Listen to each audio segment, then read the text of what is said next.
अब आप स्वयं खड़े हो। ओम बोलिए सदगुरुदेव भगवान की।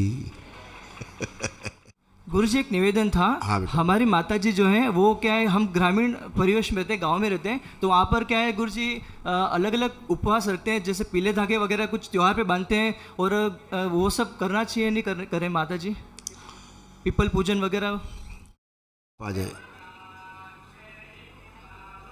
आ जाइए, आइए। असल में क्या है, ये सब दरगाहों मज़ारों की गंदगी है, ये सब गंदगी है। गुरुदेव के चरणों में कोटि कोटि प्रणाम। ये सब दरगाहों मज़ारों की गंदगी, जहाँ जहाँ आप गए है ना, वहाँ वहाँ से और लदते लादते चले आए, कष्ट बढ़ते गए घटने के बजाय। ये सिर्फ ईश्वर कृपा से ही नष्ट होता है। अब चाहे 20 साल से पेशी रही, चाहे 50 साल से पेशी हो, आपके दरबार में आते एक ही दिन में समाप्त हो जाती है पेशी। अब आपको केवल लेपन की आवश्यकता है ताकि स्वेलिंग और चली जाए, है ना, एकदम अच्छा। आपको पेशी तो नहीं लग रही है अब जी? पैरों में अकड़पन है। मैंने पूछा आपको पेशी तो नहीं लग रही है? पेशी नहीं बनी, पेशी खत्म हो घबराहट चुकी। कंपन से हो रही थी, अब ठीक है। हाँ, ठीक है, बढ़िया है, अच्छे रहेंगे। लेपन करना है, पूरा शरीर तो खराब कर दिया इन लोगों। हाँ जी। और देखिए है ना, ऐसा टेढ़ापन कर दिया है सब पूरा, जैसे टेढ़े टेढ़े लोग थे वैसे टेढ़ा टेढ़ा कर दिया। हाँ। गुरुदेव निवेदन था हाँ, कि मेरे पैरों में बिल्कुल इनबैलेंस है, खड़ा रहने की क्षमता नहीं, जैसे कंपन टाइप घबराहट ऐसा हो रहा है, और डर से घबराहट हो रही है। आपका शरीर ऐसे पैर फैल गए, देखो ऐसे, देख रहे हैं? हाँ हाँ ऐसे फैल गए हैं, अभी उधर दिखेंगे स्क्रीन, ऐसे ऐसे फैल गए पैर, हाँ बिल्कुल ऐसे, हाँ है ना।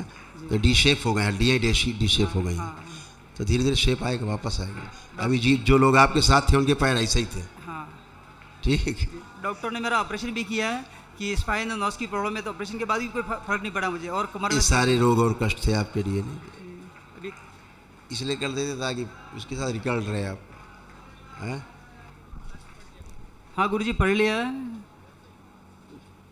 यही सब था। जी सब यही था। बिल्कुल सही यही सब था गुरु जी। थोड़ा सा स्थिरता कर दें, थोड़ा चलने में इम्बैलेंस है ना। जी बेटा पास में रहना, गिरे ना पापा, पास में ही रहो ताकि गिरे ना। हाँ बस दूर से हाथ रखना, छूना मत, लेकिन सपोर्ट पीछे रखे रहना दूर से, हैं, गिरे ना जिसमें। आंखें बंद कर ले। ओम। ये शरीर बाहर निकाल लिया जाए, इनका स्वयं का, जिस जो अस्थिर है, स्थिर नहीं है, गिरा देता है बाहर। ओम शिव, सब नष्ट करके सबको आँख खिला दिया, इसका प्रभाव भी नष्ट कर दिया जाए। कुंडलिनी शांत स्थिर। ओम शांत, ओम शांत, ओम शांत। स्थिरता बढ़ा दी जाए और स्थिर किया जाए शरीर। हम गिर जाएंगे ऐसी स्मृतियाँ नष्ट करके सबको आँख खिला दिया। स्थिर है, हम दौड़ सकते हैं, चल सकते हैं, ऐसी स्मृतियाँ अच्छा विचार से बन दिया, सब कर दिया, सबसे आगे बैलेंस। ओम। स्थिर किया जाए और हड्डियाँ सीधी की जाए। शिव दधीची, बैलेंस। आँख खोल के लिटा दो जरा, तो फैल जाए।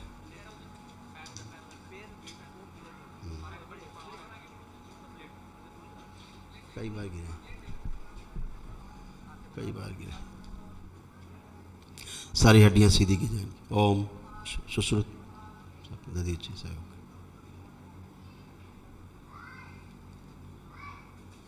आज से 25 साल पहले, 25 वर्ष आप पहले कैसे थे आप सोचिए।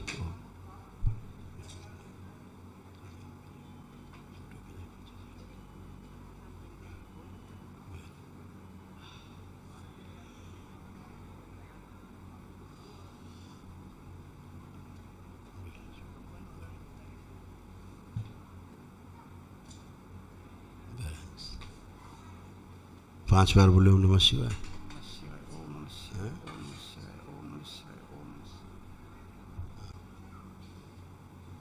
30 साल पहले ले चला जाए। ओम शिव ले जाए, माँ से जोड़ दिया जाए, प्रभावित कर दिया। पुनः 5 बार बोलिए ओम नमः शिवाय।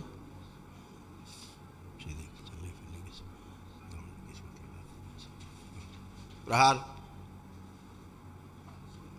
जो चोटें लगी हैं, गिरे हैं और सिर में और सर्वाइकल में चोटें आई हैं, वो सब नष्ट कर दी जाए। शिव नष्ट करके सब पुनः 5 बार बोले ओम नमः शिवाय और आंखें खोल दें। बैलेंस, करवट लें, करवट लेके उठें, स्वयं उठिए अपने आप। ओम, अपना बंधन खींचे 5 बार ओम नमः शिवाय बोल।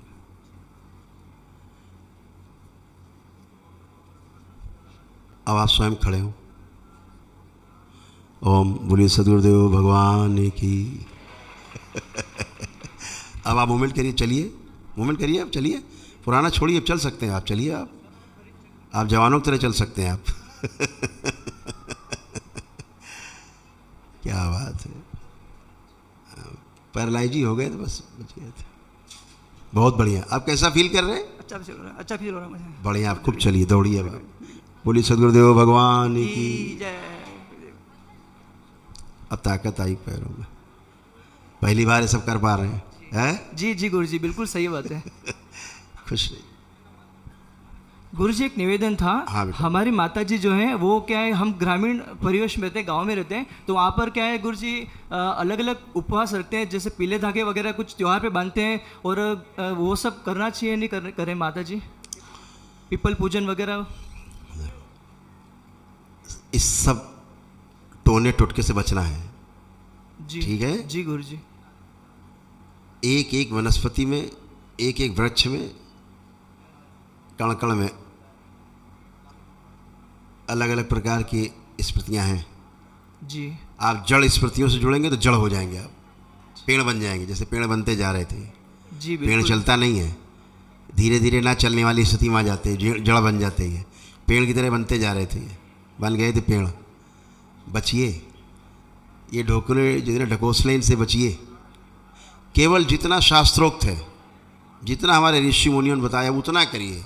पितृ की पूजा करने का है तो पितृपक्ष में रोज़ पता लगे लोटा लेके बैठे, रोज़ आज निकाल रहे हैं अपना राशन, ये पितृ देवता के लिए रोज़ दीपक जला रहे हैं। आप मौत को बुला रहे हैं, जी मृत्यु को बुला रहे हैं। ठीक, गुरुजी। बचिए। जी पितृ पक्ष में अपने पितरों को खूब पूजन करिए, श्राद्ध करिए, खूब पूजा अर्चना करिए, तर्पण करिए। ऐसे ही जैसे बरगद पूजा जाता है, उसकी तिथि है, उस तिथि में बरगद पूजा जाता है, पूजन उसका विधान है, वो तिथि है, वो नक्षत्र है जिसमें आपको वो करना है। अब आप पता लगे रोज ही पकड़ के पेड़ बैठ गए तो आप पेड़ ही बन जाएंगे। इसलिए जब भूख लगती तभी भोजन किया जाता है, ऐसा है कि नहीं? जब निद्रा आती तो ही निद्रा आती। अब आप पता लगे दिन भर आप लेटे रहें, दिन भर आप खाते ही रहें, ऐसा उचित नहीं। हर चीज़ का समय समय अनुसार करना है। खुश। जी गुरुजी। जी सभी को मेरा हरियर जय माँ बाबा जी की। आशा करता हूँ हम सभी आनंद में होंगे। तो अगर आपने ये वीडियो लास्ट तक देख लिया, यानी आप दरबार से पुराने जुड़े हुए भक्त हैं या फिर नए जुड़े हुए हैं, और इसके बाद देखना चाहते हैं कि ऑनलाइन हवन किट कैसे मंगाएं, तो आप ये वाला वीडियो देखें। और अगर आप हवन किट की विधि के बारे में जानना चाहते हैं तो कृपया ये वाला वीडियो देखें। तो ठीक है, मिलते हैं अगले वीडियो में काफ़ी जल्दी। तब तक सभी को मेरा हरियर जय माँ बाबा जी की।